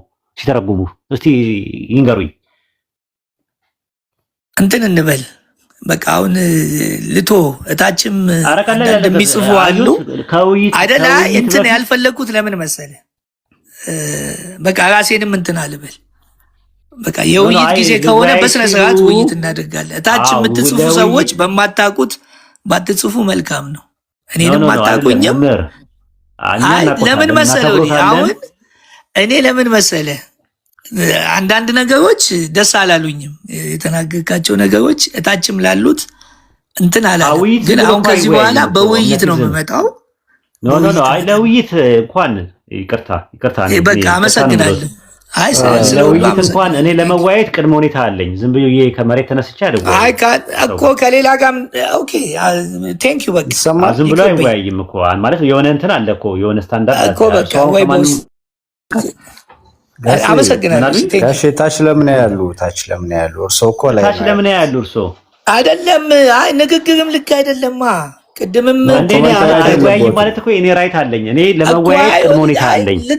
ልክ ያልሆኑ ንግግሮች እንትን አንዳንዴ ያላወቃቸውን ሰዎች ኦኬ፣ ለማንኛውም እኔ ነኝ። ኦኬ ችግር የለው። ኖ ጥያቄ ሲጠየቁ ዳይሬክትሊ አይመልሱም፣ ወደ ሌላ ነገር ነው የሚሄዱት። ከሌሎች ክርስቲያኖች ጋር ማያውን ነገር እርሶ ላይ አየሁበት። እኔ እኮ የራሴ ነኝ። እኔ እኮ የሚሄደው በራሴ ነው። እኔ ህዝብ በቡድን በምናምን የምል ሰውም አይደለሁም። ሳምንም ራሴ ነው ማምነው መጽሐፍ ቅዱስንም እኮ ስል ለዚህ ታዲያ ይደራረባሉ እኮ ግን እኮ አይታወቁትም እንጂ አሁን አንደኛ ይደራረባሉ። ያ ደግሞ መሰረታዊ ችግር ነው። ከሰው ጋር እንዳንግባባ በሚያደርገን የጋራ ተግባቦት እንዲኖረን አንደኛ መደራረብ፣ ሁለተኛ ነገር ደግሞ የሚጠየቀው ጥያቄ ቀጥታ መመለስ፣ ሶስተኛ ነገር ደግሞ አንድ ሰው ለመወያየት ውይይት ደቂቃ ተመድቦለት ሰዓት ተመድቦለት እንትን ለማለት ያንን ሰው በበቂ ሁኔታ አሁን ለምሳሌ መምህር ዮሐንስን ያውቃቸዋለሁ። አንደኛ ማለት ነው ቴዎሎጂ ቀመስ እንደሆኑ አውቃለሁ። ነገረ ክርስቶስ ላይ በደንብ እንደሰሩ አውቃለሁ። እሺ እንትን አንበል፣ በቃ አንዝለቀው። አንዳንድ ነገሮች የዛሬ 2 ዓመት ተወያይተን ስለማውቃቸው ነው። እርሶን ግን አላውቆትም። መምህር ኖት፣ ኦርቶዶክስ እንደነበሩ ፕሮቴስታንት እንደነበሩ አውቃለሁ። ዕብራይስጥ ያጥኑ፣ ግሪክ ያጥኑ፣ እኔ የማውቀው ነገር የለም፣ ምንም የማውቀው ነገር የለም። ለማወቅ ያንን ደግሞ የራሴ ጥያቄ ጠይቆታለሁ። ያንን ጥያቄ ስጠይቆት ያንን ጥያቄ ሲያልፉ ወደ ውይይት አመጣውታለሁ፣ አቀርባታለሁ እኮ እኔ እኮ ልወያይም ብል እኮ አልጠየቅኩም። ውይይት ላይ እኮ አንተ ኦሊድ ምንድነው ምናምን እኮ አልልም። በመጽሐፍ ቅዱስ እንወያይ ከሆነ በመጽሐፍ ቅዱስ አሁን መጽሐፍ ቅዱስ ወያይ ልክ ነህ ልክ አይደለም እኮ የሚወስነው እኔ ነኝ እኮ። መጽሐፍ ቅዱሱ እማምነው እኔ ነኝ አይደለ ኦሊድ? አዎ ግን ውይይት ሲሉ ቆይ መጽሐፍ ቅዱሱን እኔ አሁን አንተ መጽሐፍ ቅዱሱን አሁን እንደዚህ ተንትነዋል። መጽሐፍ ቅዱሱን ታምነዋለህ ኦሊድ? በመጽሐፍ ቅዱሱ ቃል የዘላለም ሕይወት አገኛለሁ ክርስቶስ ምናምን ብለህ ታምናለህ ኦሊድ? አላምንም እንደዛ። መጽሐፍ ቅዱስ አንተ የማታምነውን እኮ ነው የምትነግረኝ። እኔ ደግሞ የማምነውን ነው የማወራው። አይ አትመነው ነው የምትለኝ ወይስ ያመንከው በእንደዚህ መነው አላልኩኝም እኮ። ለዚህ ነው አሁን አንተ የማታምነውን እኔ ለምሳሌ ለምንድን ነው ወደ እናንተ እንትን ያላልኩት? የራሴ ለምን በጣም ሳይ ልክ አይደለሁም። እንዴት ከሰው ሰምቼ አንድ ጊዜ እንደዚህ የሚል አቋም አለኝ። እርሱ አልተበረዘም እኮ መጽሐፉ ተበረዘ ማለት መጽሐፉ ልክ አይደለም ማለት እኮ አይደለም። እሺ አሁን ያልተበረዘው ነው ሊድ አምነ ባልተበረዘው ነገር ቢመጣል አምነ ክርስቲያን ትሆናለህ? እንደው እንደ ሰዎቹ ቢል ነው። አይ ሙስሊምን ትተህ ትሄዳለህ? ጥያቄ ጠይቀውኛል፣ ልመልስ አንዴ። እሺ አዎ ጥያቄ ጠይቀውኛል። ያልተበረዘ ቢያመጡልኝ ፕሮግሬሲቭ ሬቪሌሽን አለ ብዬ አምናለሁ። ፕሮግሬሲቭ ሬቪሌሽን ማለት ምንድነው? በተከታታይ የሚመጡ ነቢያት አሉ። ለምሳሌ አንደኛ ክፍል ብሆን ሁለተኛ ክፍል ሶስተኛ ክፍል እያልኩኝ አድጋለሁ። አንደኛ ክፍል የነበረው ሃንድአውት ቢኖር ንጹህ ቢኖር ኦፍ ኮርስ አምንበታለሁ። ነገር ግን አልመራበትም። ለምን? አንደኛ ክፍል የነበረው ሃንድአውት በወቅቱ ለነበረኝ ሜንታሊቲ እንትን ብሎኛል። ቦዲ ማስ ጠቅሞኝ አልፏል። ቦዲ ማስ መቀነስ መጨመር መቀነስ፣ ይሄ ደግሞ ማባዛት ማካፈል የሚባሉ ነገሮች መሰረታዊ ነገሮች ናቸው። ከዛ 4ኛ ክፍል 5ኛ ክፍል ሲመጣ ትሪኖሜትሪክ የሚባል ሲስተም አለ። ከዛ ኢንቲጀር የሚባል ኮንሴፕት አለ። ከዜሮ ላይ 4 መቀነስ ኔጌቲቭ 4 ምናምን የሚባል ነገር ኮንሴፕት አለ። እያደገ ሲመጣ ደግሞ ወደ ዩኒቨርሲቲ ሲገባ ደግሞ የዴሪቬሽን እና ኢንተግሬሽን የሚባል ወደ ካልኩለስ የሚባል ትምህርቶች ምናምን ይመጣሉ። ስለዚህ መጀመሪያ የነበረውን ቢኖር እንኳን የመጀመሪያ ሃንድአውት ቢኖር ሃንድአውቱን አክብሬው የተማርኩበትን ብዬ አክብሬ ልይዘው እችላለሁ። እነዛ መጽሐፍቶች ባይበረዙና ቢቀመጡ ለዘመኑ ሰርተው ያለፉ መጽሐፎች ናቸው። ሪስፔክት አድርጌ ላምንበት እችላለሁ ቢኖር ማለት ነው። ነገር ግን እጃችሁ ላይ ያለው ክርስቲያኖች እጃችሁ ላይ ያለው መጽሐፍ አንደኛ የተበረዘ መጽሐፍ ነው። የሰው እጅ የገባበት ነው። ኦሪጂናል አውቶግራፊው የለም። አለመኖሩ ብቻ ሳይሆን አሁን እጆት ላይ ያለው የ1954 የ1980 ምናምን የምትሉት ራሱ ከየት እንደተተረጎመ ራሱ አይታወቅም። ለምሳሌ ኤግዛምፕል ነው የምሉት በ1879 የአባ ሮሚ ጽሁፍ የሚባል አለ። የቁም ጽሁፍ አባ አብርሃም የሚባል ጽሁፍ አለ። እሱ ከጊኒየም ቨርሽን ባይብል ላይ የተተረጎመው። ጊኒየም ቨርሽን ባይብል ከየት ላይ ነው የተተረጎመው? 14ኛ ክፍለ ዘመን ላይ ከነበረው ነው የተተረጎመው። 14ኛው ከየት ነው የመጣው ሲባል አይታወቅም። አንዳንዴ ከላቲን ቡርኬት ነው ምናምን ይላሉ አንዳንድ ሰዎች። ከየት እንደመጣው መጽሐፋችሁ ከየት እንደተተረጎመ አይታወቅም። አንዳንዴ ወደ ማኑስክሪፕቶች ከሄድን ማኑስክሪፕቶቹ አሁን የተገኙት ሳይናቲከስም፣ ቫቲካነስም፣ አሌክሳንድሪየስም፣ ኤፍሬማይ የሚባሉትም የተለያየ ቦታ አሁን ላይ የተገኙ ናቸው። የዛሬ 300 ዓመት የዛሬ 200 ዓመት ምናምን የተገኙ ናቸው እንጂ መጀመሪያ የነበሩ አልነበረ። ከነሱ አይደለም ራሱ መጽሐፍቶቹ የመጡት ማለት ነው። አሁን እርሶ የያዙት ከነሱ የተሻለ ነገር አለኝ አሉ። ምን አለ ሲባል የአዲሱ የዓለም ትርጉም አለኝ አሉ። የጆቫ ዊትነስ መጽሐፍ ቅዱስ አለኝ አሉ። ኒው ወርልድ ትራንስሌሽን የሚባለው ኒው ወርልድ ትራንስሌሽን ከምንድን ነው የተተረጎመው ስሎት ከዕብራይስጥ እና ከአረማይስጥ እና ከግሪክ አሉ። ከየትኛውን ግሪክ አውቀውት ነው ዋችታወር የተረጎመው? ዋችታወር የሚባለው የጆቫ ዊትነስ ካምፓኒ ዋሽቷል። አንደኛ ግሪክ አይችሉም፣ ሁለተኛ ዕብራይስጥ አይችሉም፣ አረማይስጥ አይችሉም። የትኛው ግሪክ ተብሎ ሲጠየቁ ማኑስክሪፕቶቹን አያውቋቸው። የቁም ጽሑፍ ናቸው በዛ ጊዜ የነበሩት መጽሐፍቶች ማለት ነው። ኢቭን ማሶሬት ራሱ ከባድ ነው። ኢቭን የድሮ የነበረው የዕብራይስጥ አጻጻፍ ራሱ አረማይስጡ በጣም ከባድ ነው።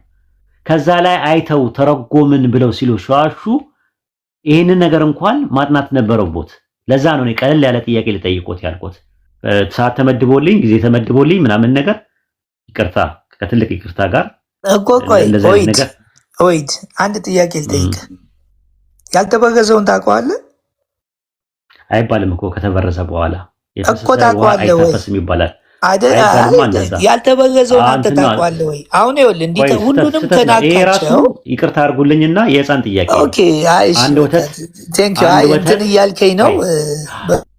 በቃ ቴንክ ዩ ጥሩ መግባባት ነበር። ከተቀላቀለ በኋላ መጀመሪያ የነበረው ወተት እንዴ እኔ እኮ አሁን ጥያቄ ስጠይቅም እኮ እኔ እንደዚህ አልጠበቅኩም።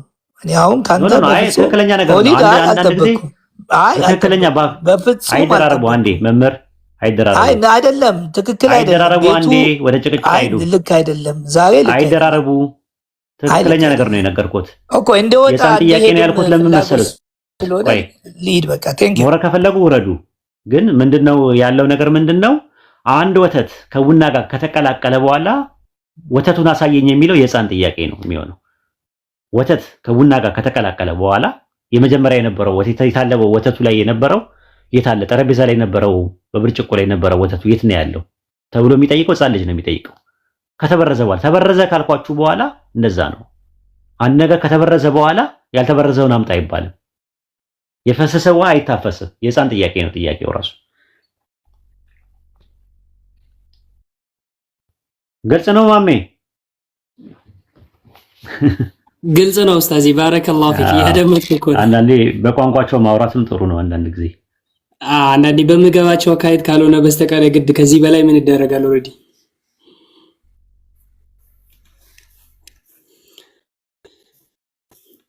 ሐሰን ኮኔክሽኑ ቀይ አብርቷል። ቀደም ሊያወራ እየፈለገ ነበረ፣ ግን ኔትወርኩ ቀይ ነው። አሁን ያ ቀደም አፉ በሉኝ አጀማ፣ ቀደም ሊፍት ውስጥ ገብቼ ነው የተቋረጠው። ቪዲዮ እየከፈትኩኝ ነበረ ለኡስታዝ ጥቅሶችን፣ ግን ወዲያው ተቋረጠብኝ። አሁን የተመለስኩት። ኡስታዝ አፉ በላይ። አብሽር፣ ችግር የለውም ችግር የለም። ቲ ነው ምናምን የምትባል ልጅ ነበረች፣ እጠይቃቸዋለሁ ብላ ነበር። ቲ ምን ልጠይቂ ነው? ወይ ምን ልጠይቅ ነው? ሴት ነሽ ወንድ ነሽ?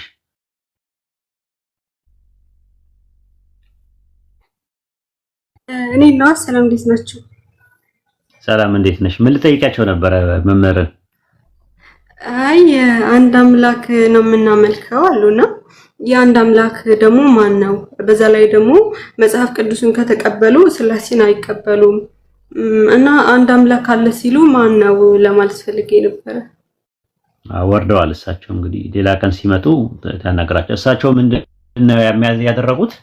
ጥያቄ ሲጠየቁ ይሄ ውልግድግድ ያለ ነገር ማለት ኤቪደንስ ሲባሉ አልፈለጉም። አንደኛ ይደራረባሉ፣ ሁለተኛ ነገር ደግሞ ምንድነው ያለው ነገር ውይይት አሉ። እኔ ውይይት ለመወያየት አንደኛ ቅድመ ዝግጅት ቅድመ ሁኔታ አለኝ እኔ። ምክንያቱም ቅድመ ሁኔታ ሲባል ዝም ብሎ ማንም ሰው መጥቶ ልወያይ ካለ አልወያይም። እኔ ብዙ የውይይት ጥሪ የሚያቀርቡ ሰዎች አሉ አያለው። አንደኛ ስነ ምግባር አያለው፣ ግብረ ገባ ያለው ዝም ብሎ የሚራገጥ። አሁን አንዱ ዝም ብሎ ውይይት ብሎ ጥያቄ አቅርቦ የነበረ ሰው ሰሞኑን ሲሳደብ ነው። የራሱ ኦርቶዶክሶችን ይሳደባል፣ ፕሮቴስታንትን ይሳደባል። የስድብ ማዕት የሚራገጥበት የሚሳደብበት አሁን ኖሮ ኦርቶዶክሶችም ራሱ አረ ተሳዳቢ ነው ብለው ይላሉ። አሁን ከነዚህ አይነት ሰው ጋር ብወያይ በኋላ ላይ ይቆጨኛል። ለምንድን ነው ከነዚህ አይነት ሰው ጋር የተወያየሁት? እንደው በሰላም እንኳን እኛ ብንወያይ ባለጌ ነው እየተባለ ከሚባል ሰው ጋር አላወራም። አንደኛም ሁለተኛ ነገር ደግሞ ሲያወራ ካወራሩ አንፃር አይተነው እውቀት አለ ወይስ የለም የሚለው ተጠይቆ ተፈትሾ ምን ብሎ ከዛ በኋላ አይ ጥሩ ነው ጥሩ እውቀት አለው ከተባለ ከዛ ሰው ጋር ደቂቃ ተመድቦ ይወራል። ቀለል ያለ ጥያቄ ሊጠይቁ ስላቸው ይፈልጉ ፈቃደኛ አይደሉም። የጠየቁት ጥያቄ ያልተበረዘ ባይብል የት አለ አሉ። ልክ አንድ ነገር ከተበረዘ በኋላ ከተደባለቀ በኋላ ማለት ነው ራሱ ማለት ነው ከተደባለቀ ማለት ነው። ኤግዛምፕል ልስጥሽ። ሽንኩርት ነበረሽ፣ ከዛ በኋላ ዘይት ነበረሽ። ኤግዛምፕል ነው የምሰጥሽ። በርበሬ ነበረሽ እና ተቀምጦ እንትን ላይ ነበረ ጠረጴዛ ላይ ነበር የነበረው። ከዛ ወጥ መስራት ጀመርሽና ቁሌቱን እንትን አልሽ። ከዛ በኋላ ካቆላላሽ በኋላ ተደበላለቀ ሁሉ።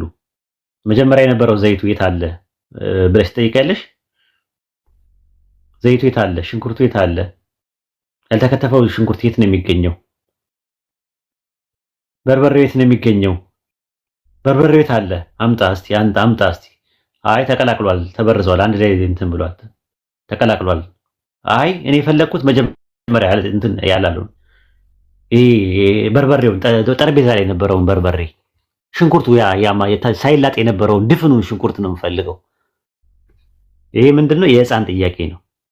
እንደ አይነት ነገር አንድ ነገር ተበረዘ ከተባለ ያልተበረዘ አምጣ ይባላል። የምር የህፃን ጥያቄ ነው። በጣም ነው ያዘንኩት። ለዛ ነው አንዳንዴ የህፃን ጥያቄ ሲሆን የህፃን ጥያቄ ነው ብሎ መልስ መስጠት ጥሩ ነው በቦታው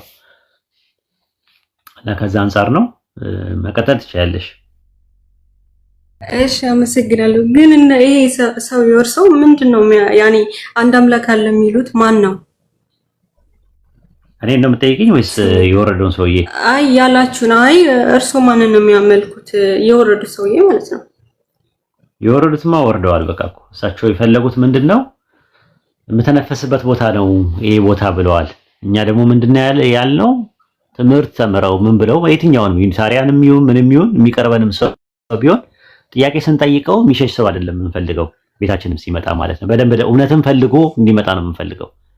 እየተደበቀ እየተደባበቀ ምናምን አይደለም። አይ ጥያቄ አትጠይቁኝ ማለትም ይቻላል። ጠይቁኝ እንደፈለገው ክፍት ነኝ ካለ በኋላ ልክ ጥያቄ ሲጠይቅ ግን እርና ብር ብሎ የሚንጨረጨርና የሚንተከተክ ሰው አንፈልግም እኛ የምር ለመናገር ማለት ነው። እና ከዛ አንፃር ነው ወርደዋል እሳቸው። ምናልባት ከስር ሊያዳምጡ ይችላሉ እንትን ይላሉ ማለት ነው። ሌላ መጠየቅ የምትፈልጊው ነገር ካለ ጠይቂያቸው። ከላይ ሆነሽ ማለት እሺ።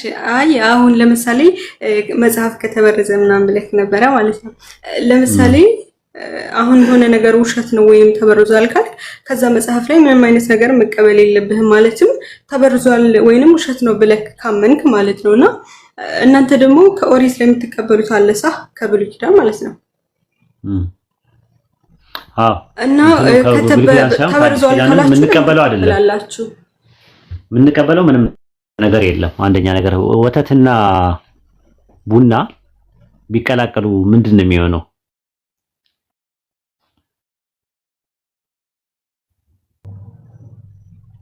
ወተትና ቡና ማኪያቶ መሰለኝ ቢቀላቀሉ ምንድን ነው ማኪያቶ ይሆናል። እና የወተት ጣዕም የለውም ማኪያቶ አለው እንጂ የቡና ጣዕም የለውም አለው አለ። እንደዛ ማለት ነው ለኛ ባይብል የሁለቱም ጣዕም አለው። የአምላክ ንግግርም አለበት የሰው እጅም ገብቶበታል ማለት ነው። ባይብልን እኛ የምንጠቅሰው ለኤቪደንስ ሳይሆን ለኢንፎርሜሽን ነው የምንጠቀመው። ማስረጃችን ሳይሆን መረጃ ነው የምንጠቅሰው ለእናንተ እንዲገባችሁ እንዲያገራላችሁ። የእናንተ መጽሐፍም ከኛ ጋር የተቀራረበ ነገር አለው ብለን ጠቅሰንና ጠቅሰን እንሞግታለን እንሟገታለን እንጂ መጽሐፉ የአምላክ ቃል ነው ብለን አንቀበለውም። ጥቅስ ነው እየመዘዝን እየተነጋገርን ያለ ነው። ሐሳብ ነው እየተሟገትን ያለ ነው። ንጽጽር ነው የያዝነው እንጂ ባይብል የአምላክ ቃል ነው ብለንም አናምንም። የሰው ቃልም ነው ብለን አናምንም። ተበርዟል ብለን ነው የምናምነው። አናምንበትም፣ አንመራበትም። ኦኬ። ስለዚህ ከብሉይ ኪዳን ሆነ ከመጽሐፍ ቅዱስ ምንም አይነት ቃላት ተጠቀሙ ማለት ነው። ማለትም ለመረጃም ቢሆን እኮ የሆነ ነገር ውሸት ለንጽጽር ነው። እናንተ መጽሐፍ ላይም እንደዚህ አይነት ነገር አለ ብለን ለማነጻጸር እንጠቀማለን እንጂ መጽሐፉን የመቀበል ግዴታም የለብንም፣ አንቀበልም እኛ ሙስሊሞች። ጠይብ ግን የአምላክ ቃል እንዳለበት ታምናላችሁ? መለኮታዊ ቅሪት ውስጡ አለው።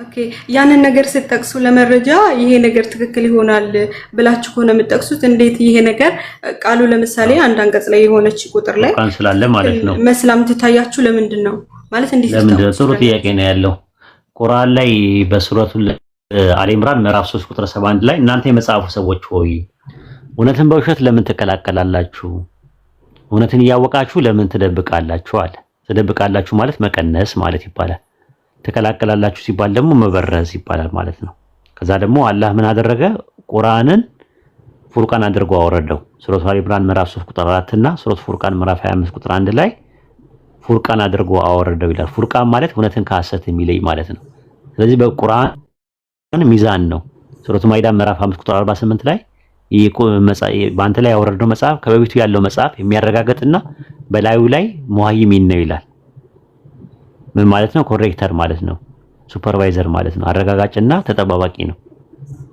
ሱፐርቫይዘር ነው ራሱ ማለት ነው ሱፐርቫይዝ የሚያደርግ ነው ስለዚህ ሱፐርቫይዘር ስለሆነ ቁርአን ላይ ያለውን ስታንዳርድ ሚዛን አድርገን እዛ ላይ በሚዛን እንለካዋለን ስለ አንድ አምላክ የሚያስተምረው ትምህርት ካለ ያ ነገር አጣቅሰን እናንተ እናስረዳበታለን ማለት ነው ድንበር ያለፈ ነገር ካለ ደግሞ ያረመውን ነገር ደግሞ ማየት እንችላለን ለምሳሌ ዘፍጥረት 1:26 ላይ እንፍጠር ይላል እንፍጠር ያለው ደግሞ ለመላእክት ነው ይላል ኩፋሌ 4:4 ላይ መላእክት መፍጠር አይችሉም ቁርአን ደግሞ ይላል አላህ ለመላእክቱ ያላቸው ሰውን ልፈጠር ነው እንጂ ያለው እንፍጠር አላላቸውም ብሎ ያርመዋል ዮሐንስ ወንጌል ምዕራፍ 5 ቁጥር 51 ላይ ከሰማይ ወረድኩ እንጀራ ነኝ እንጀራውም ለዓለም ሕይወት የምሰጠው ስጋዬ ነው ይላልና ማቴዎስ ወንጌል ምዕራፍ 26 ቁጥር 26 ላይ በማዕድ የበዓል ቀን ሲጠቀሙ ማዕድ የሚባል ነገር እንደበሉ ይናገራል ያ ማዕዱ ራሱ ክርስቶስ ስጋዬን የሚበላ ደም የሚጠጣ የዘላለም ሕይወት አለው ብሎ ይህ ስጋዬ ነው ይሄንን ትምህርት ሱረቱ ማኢዳ ምዕራፍ 5 ቁጥር 116 ላይ